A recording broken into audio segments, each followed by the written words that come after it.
هر د عقل خاوین دا وای چې مرګ دا معلوم نه دی او دنیا ته چې کوم راتګ دی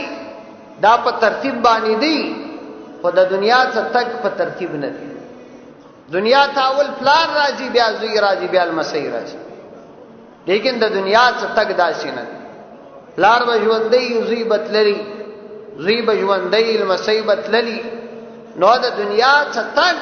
دا غیری ترتیبی دی په دې باندې کوم ترتیب نشته نو دا مطلب چې تاسو د الله سبحانه و تعالی څخه چې څومره ستاسو په وسوي په امور اختیاریو کې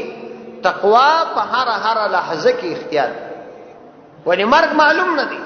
نو چې مرګ نه دی معلوم نو هر غړی ته د تقوا په حالت کې اوسېږي او هر معامله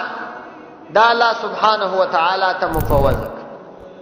دا الله سبحانه و تعالی د ذات سره د هرې معاملې تعلق ورک بس تاسو په دې سره پریشانی خپل تعلیم الاسلام رادیو